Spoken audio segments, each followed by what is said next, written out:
In this video, I'll walk you through the steps of setting up a sound system for a live event. By following these steps, you're going to avoid the most common mistakes, and by the end, you'll have a great sounding system. But if this is our first time meeting, my name is Kyle. Welcome to Audio University. The first step is to determine the room layout. It's really important to put things in place before you start making connections. Otherwise, you'll just end up making a mess, which will make your job more difficult. There are three things I want you to consider: speaker placement, mixer location, and cable pathways. Let's start with speaker placement. The goal is to place the speakers in a location where everyone in the audience can hear while preventing microphone feedback. To get maximum coverage of the audience, I recommend placing the speakers on either side of the stage. If you have speaker stands like these, it'll help you get the speakers higher so that the sound will reach everyone in the audience, not just the people in the front row. If you don't have speaker stands yet, check out the video I made on these stands. I really can't recommend them enough. To prevent mic feedback, it's helpful to place the microphone behind the speakers rather than in front of the speakers. If you place the mics in front of the speakers, you won't be able to turn them up very loud before you'll start to get microphone feedback. And trust me, nothing ruins a performance like the squealing sound of mic feedback. The next thing you want to consider is the mixer location. Now, ideally, you'd place the mixer right in the middle of the audience so that you can hear what the audience is hearing while you're at the mixer. However, that's not always practical. In many cases, the best place for the mixer is to one side of the stage.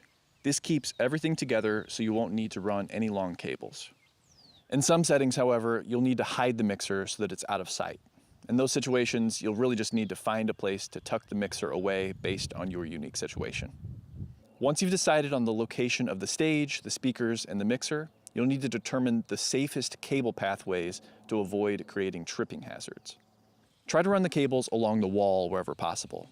And if you need to cross a doorway or another walkway, you've really got two options. The first option is to go up and over the doorway, and the second one is to keep the cables on the floor by using gaff tape or cable ramp. Now that you've got everything in place, it's time to run power. This is a good opportunity to verify that you have working power while there's still time before the event begins. You can either test power with a tool like this, or you can simply turn on the speakers in the mixer. Just make sure that you turn everything off once you've verified that you have power, because we're going to turn everything on once we've already made the connections between devices. The next step is to normal the mixer. That means that you set all of the settings to their default. That'll help to make sure that you don't encounter any surprises left for you by the person who used it last, and it'll make sure that you're starting with a blank slate. Finally, we can start connecting things together. Let's start with our outputs. I usually recommend connecting the main outputs of the mixer to the main speakers. In this case, I'll use an XLR cable from the left output on the mixer to the input of the left speaker, and another XLR cable from the right output of the mixer to the right speaker.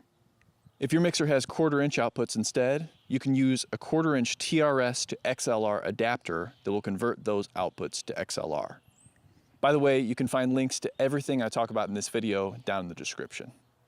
You might also need to run speakers to the stage so that the performers can hear themselves play.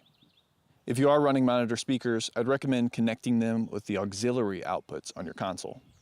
I'll use aux 1 for one monitor and aux 2 for another. At this point, you can go ahead and turn on the mixer and then the speakers. Turning them on in this order will help to prevent any pops or clicks that could damage your speakers. Now let's connect some inputs to the mixer. Let's start with a line level device. That could be a smartphone, a laptop, or something like that. To do this, I'll be using a 3.5mm to dual 1/4-inch adapter.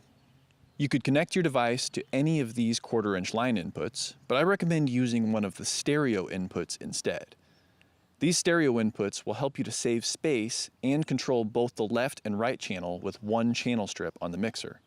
This adapter can really only be used for short distances. For longer distances, you'll use a DI box.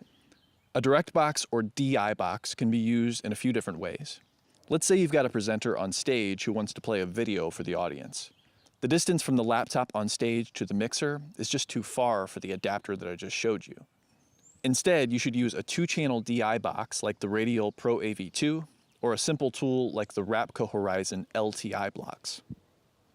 DI boxes are also useful for instruments like electric guitar or bass. Just plug the instrument into the DI box, and plug the DI box into the mixer. If you're using an active DI box, you'll need to turn on phantom power. Most microphones you'll encounter in live production are dynamic microphones. You can connect a dynamic mic directly into any of the XLR inputs.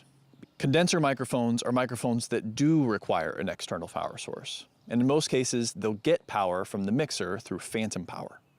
Some mixers have a phantom power switch for each input, and other mixers have a single phantom power switch for all channels. At this point, you should have everything connected, so let's start to set up the gain structure and route some inputs to the speakers. Now pay special attention here because this is where a lot of people make mistakes. By following the process I'm about to lay out for you, you'll optimize the performance of your system and make your job a lot easier. I like to start with the volume level on the speakers or amplifiers turned all the way down. To start, set the master fader to unity, or 0 decibels. Next, play some music on the phone or laptop that's connected to the mixer. Unmute the music channel and begin to bring the music channel fader to unity. You should start to see signal on the master level meter. Adjust the volume level of the music player or the preamp knob at the top of the channel strip until the meter averages at about -6 decibels. If you don't see any signal in the meters yet, you might need to select the LR or main button at the bottom of the channel strip to route the signal to the main output. With the music playing, start to turn up the volume knob on the speakers until the music is at an appropriate loudness level for the audience. I'd recommend erring on the side of too loud rather than too quiet here. Once you've completed these steps, your system will be optimized to provide enough sound to the audience. For each microphone or other input, start with the fader at unity. Setting the fader to unity means that it won't be boosting or reducing the signal, it'll just let the signal pass through. And that'll help to make sure that you don't use unnecessary gain, which could make your job more difficult down the line. With the channel fader set to unity on each channel, boost each signal to the appropriate level in the speakers by adjusting the preamp gain at the top of each channel. Don't pay too much attention to the meters here, just boost each signal until it sounds loud enough in the room. Through the course of boosting the level of each signal, you might start to experience some microphone feedback. Now remember that the further the speaker is from the microphone, the louder you'll be able to boost that signal. But if feedback is still a problem, you can try using some high-pass filters or EQ to reduce that feedback. I created a post on the Audio University website all about eliminating microphone feedback that might be helpful for you. If you want some help using your mixer, check out the free guide that I created at audiouniversityonline.com/mixing console tutorial. If you got value out of this video, hit the like button, and I'll see you in the next one.